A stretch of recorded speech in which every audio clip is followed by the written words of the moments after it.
I see why traders quit. I see why now. Me doing it now and really getting in the markets and back testing after being within a market and it not going your way from a multitude of angles, I finally see why. Let me show y'all. All right, y'all. So this was the trading day for March 6th. Today is March 6th. And yeah, y'all, like let's just say, you know, I got up, market open right here, right? 9:30 a.m. Eastern time, New York session. And obviously the price was below VWAP. So in my mind, I'm looking for a short, right? I'm looking for a short and I'm kind of just like going along and trying, I'm just stuck on that, right? Daily buy. What's your daily bias? What's your daily bias? I'm stuck on a short. I'm stuck on a short. I'm stuck on a short. And what I'm starting to realize is it's good to have a daily bias, but at the same time, you can't just disregard what the market is giving you. And again, I have a bad habit of this, of like trying to trade against the trend, because even though I saw that the price was below VWAP, it doesn't mean that there wouldn't be an entry for a long position, right? And I'm learning that as I'm going through the market, that yeah, your daily bias can say, oh, you're gonna get a short, but the short might not come right away when you're looking for it. You know what I mean? And I kind of sat here. I sat here for from 9 o'clock all the way till 2 o'clock p.m. Eastern time, right? And I just didn't feel comfortable with taking a trade, so I didn't do it. And I'll show you guys right now, man, what my current progress is after the week. So y'all can see right here, man, like obviously not good. I mean, right here, whatever. Here we had a win. We could have walked away, had a green day, and we were just like, oh no, we're gonna try to chase another win. And it didn't work out right here. Didn't work out. And you know, all my trades are journal, guys. So like even today, was this today? Oh, I didn't take a trade, so this was yesterday. Frustration is the honest feeling, but I got to hold myself accountable. Didn't get 6 hours of sleep, was patient on the market, and then had fear of missing out on a downtrend. Relied on a 5-minute fair value gap and still got stopped. I need to follow the damn rules on my papers. If I can't do that, I don't deserve to trade. So I'm holding myself accountable for sure. But yeah, like I said, I can see what, you know, why people quit and things of that nature. But if you guys look at this funded account right here, this is my first time ever doing a funded account. This is a distance I have until the max loss limit. So if I lose, you know, I think once I win, it'll higher this again. So obviously, like, it'll chase you. You guys get it if you do a funded account. I'm still learning, so bear with me. But, you know, we can't afford to take much losses. I think if I take another loss before I get a win, I'm probably going to have to tighten that loss to probably 100, to be honest. I'm going to have to tighten it to 100, even 50. It depends. Like, the worse it gets, like, I'm going to have to tighten it. But what I really wanted to show you guys is this. All right, so when we get back to the market, guys, like I said, market open was at 9:30, which was right here. And, you know, I have my other trading view chart on my other screen, but I'm just going to keep it on one screen for you guys, keep it basic. If you go to the 1 hour, right, and you look at, let's try to find 10 o'clock. This is what 10 o'clock was showing, guys. 10 o'clock, once it hits 10 o'clock, it's showing a clear bullish trend here. And I'm going to, I promise, I'm going to do way better at this going forward. Yes, price may be below VWAP and things of that nature, and it might, you know, open itself up, but I have to be paying attention to what this 1 hour candle is doing. Obviously, this does matter, the 4 hour, and things like that. And even if I look at the 4 hour right here, what is the 4 hour showing? This is 10 o'clock. It's showing a bullish trend. So maybe my assessment of the market, daily bias, however you want to look at it, maybe it might have been wrong and I was just stuck on one thing.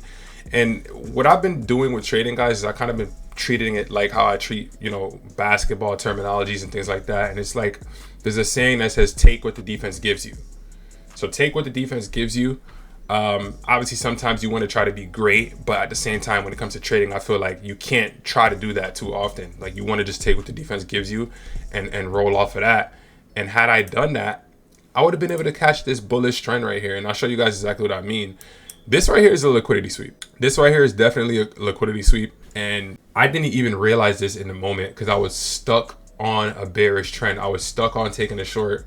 I didn't care about taking a long. I have that 1 to 3 RR, right? I could have my entry point right here. Use this as a liquidity sweep. Had my entry point right here, right? Boom. Take profits would have been all the way up here. My stop loss is never that large, so I'll fix that up right now just to get it to about a 3. That's just about the same thing. It's what, you know, what I would usually take with a trade. This would have been a literal winning trade, and I didn't notice it because I was, and mind you, as I was going through the higher time frame, guys, I was seeing the bullish trend. I seen it on that hourly, I seen it on the 4 hour, and I just literally remember just disregarding it. I literally vividly remember like just not paying it any mind. Not to mention, after this trend right here happened, which I completely disregarded, I kept looking for that short position. I kept looking for price to react. Even as I marked this 5 minute or this 5 minute fair value gap, in my mind, I'm like, okay, price is gonna react to this, and when it gets in here, it should shoot back down.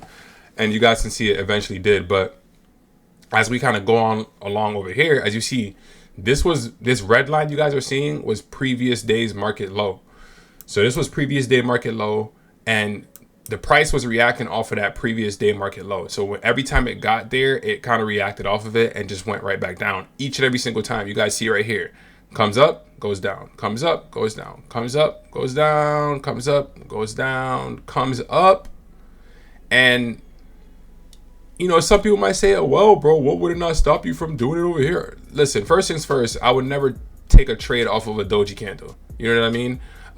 Some people might say this is a doji candle, but at the same time, there's more of a layer to protect it with the liquidity sweep. Order block, maybe. I'm not too good with the order blocks or identifying them just yet.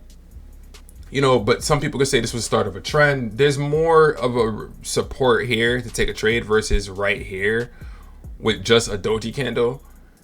It's like, nah. But this one right here, you see, I don't want to say liquidity sweep, but we got another example of the price hitting off a market low, and this could have been an entry, guys. Let's just look at it again. That's the whole point of this. We're trying to use this as, you know, opportunity to grow here. So we're gonna just do that, and that's another winning trade right there. So 2 trades I could have took, and I literally, let me just erase this 5 minute fair value gap, because to be honest, I think what I'm gonna start doing is, once the fair value gap is not on a 5 minute to be exact, once it's not showing any kind of respect, it's kind of just blasting through. I think I'm just gonna get rid of it, because I mean, there was nothing that really provided me any evidence here that this would work, because I marked the fair value gap right here. And also, I don't know if this is still could be considered a fair value gap because of the doji candle. I'm not sure, but I'll take that, and I'll, you know, make that a note on that, and kind of going forward, just kind of realize and kind of react to that. Also, guys, price was kind of reacting to the VWAP as well, right? You guys can see it kind of tapped the VWAP, came above it just a little bit, and it would all, you know, it would just go back down. But all in all, guys, this is the whole journey of day trading, right? The whole journey of it is having that live market experience and really sitting there and kind of going through it, being patient, and, you know, not watching too much, kind of understanding, getting a better read on the market. But at the same time, I'd rather be safe than sorry at this point. And it's like, I don't want to just be the person that just feels like they have to take a trade every day. And it was like a mental warfare, because in my head, I kind of figured like, okay, well, maybe I don't take a trade today because I've been taking a trade every single day.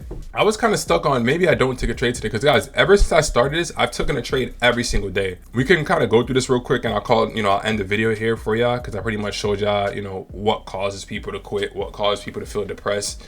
It's the mental warfare and missing on trades and things of that nature. But I'm not gonna go through all the journals, you know, because the video would be way too long at that point.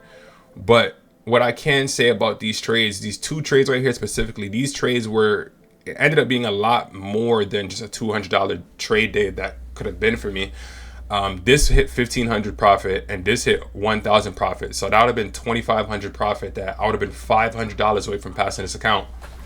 That's how minimal, guys, that is how close trading is. You can literally be from profitable to literally or unprofitable and blowing an entire account, and then just your mental going all over the place. And yeah, that's how it can happen. This is what I want you guys to see right here, where I took a long off a liquidity sweep, right? And it was a good entry, made an error and added a market stop because I couldn't see take profit price on top sec X chart, and got stopped at $24. Guys, this was literally a mistake.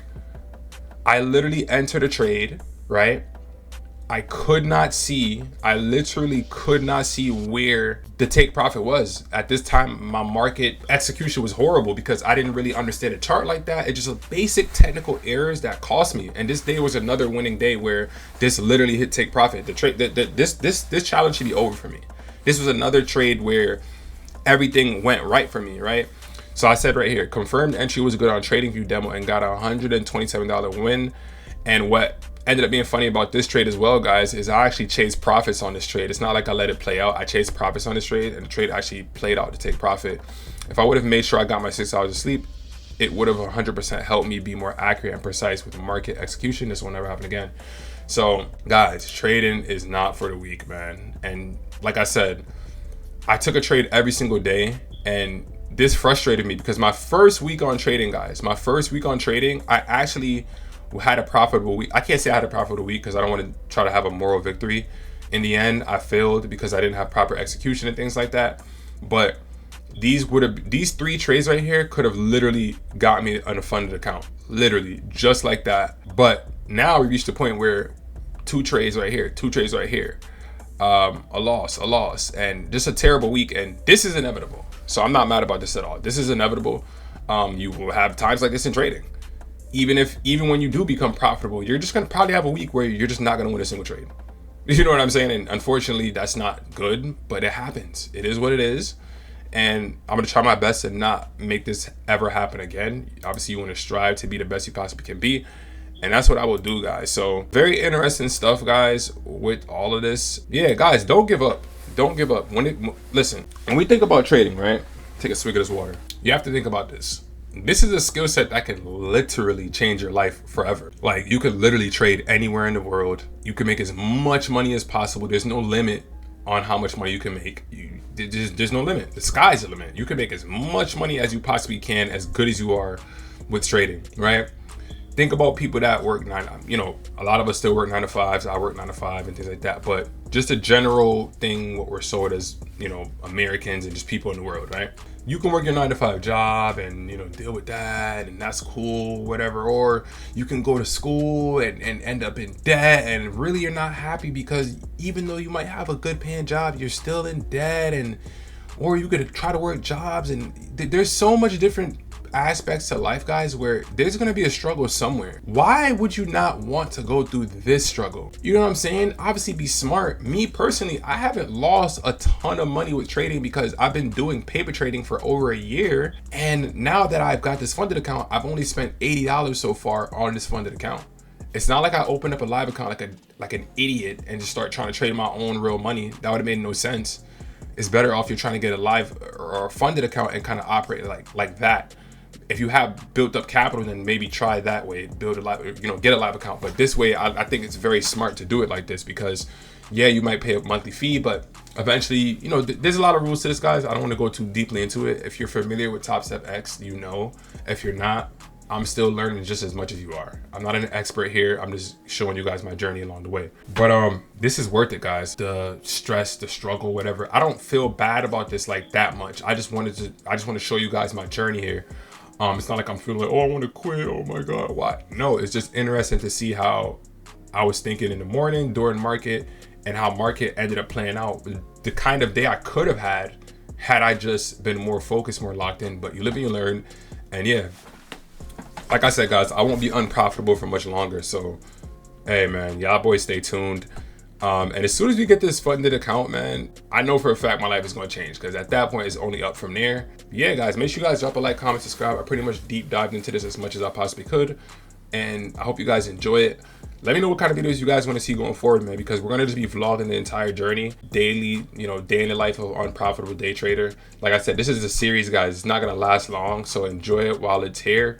You guys get to see me go from unprofitable to profitable, and you guys get to realize that it's possible. I know a lot of you guys like to live in this scared ass mentality, this scary ass mentality, and this, oh, everything's a lie, everything's a scam. So some of you guys and a lot of you guys that I see on the internet, you guys will sit there and say that, oh yeah, this is a scam, trading is a scam, these courses are a scam, funded accounts are a scam, everything's a scam. But then you guys clock in for work every day, you guys go to college, and you guys don't question that. You guys go to McDonald's and eat the new big arch meal.